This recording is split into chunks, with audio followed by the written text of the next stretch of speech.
ဒီစကားလုံးလေး၅လုံးရဲ့အတန်ထွက်တဲ့အဓိပ္ပာယ်တွေကိုစဉ်းစားကြည့်ကြရအောင်နော်ဒီစကားလုံးလေး၅လုံးမှာဘာတွေကွာခြားနေတယ်လို့ထင်ပါသလဲကဲကျမနဲ့အတူတူလေ့လာကြည့်ကြရအောင်နော်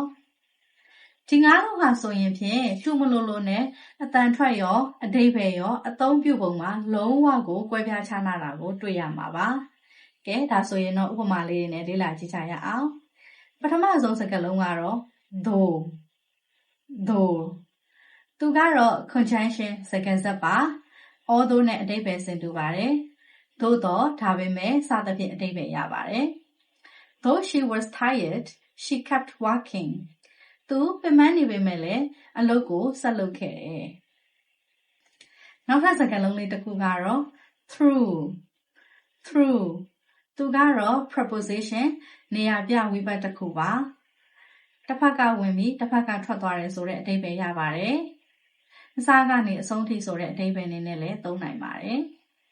ဥပမာအားဖြင့် we walked through the tunnel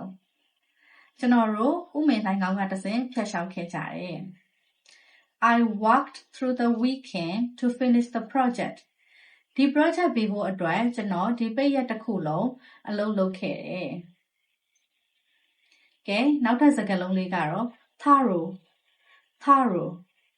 သူကတော့နှံ့ဆက်ဆက်ပြည့်ပြည့်စုံစုံစတဲ့အဓိပ္ပာယ်ရပါတယ်ဥပမာ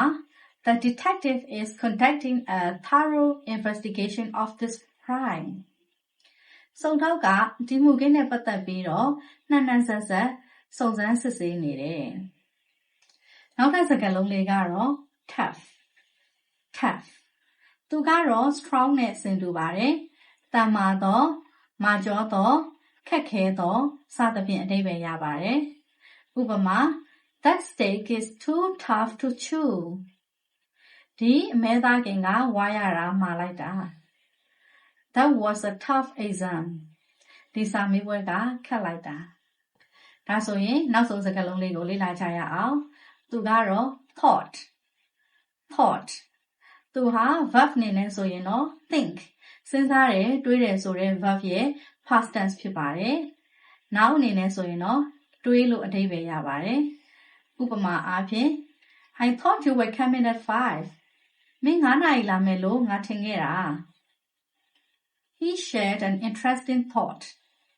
သူကစိတ်ဝင်စားစရာကောင်းတဲ့အတွေ့အကြုံကိုမျှဝေခဲ့တယ်။ကဲဒါဆိုရင်တော့ဒီစကားလုံး၅လုံးနဲ့ပတ်သက်ပြီးတော့ရှင်းရှင်းလင်းလင်းနားလည်သွားမယ့်အပြင်မှန်မှန်ကန်ကန်အသုံးပြုသွားနိုင်ကြမယ်လို့မျှော်လင့်ပါတယ်။ဒီဗီဒီယိုလေးဟာမိမိအတွက်အကျိုးရှိမယ်ဆိုရင်တော့ like and share လေးလုပ်သွားနိုင်ပါတယ်။အားလုံးကိုကျေးဇူးတင်ပါတယ်ရှင်။နောက်ဗီဒီယိုတွေမှာပြန်တွေ့ပါမယ်။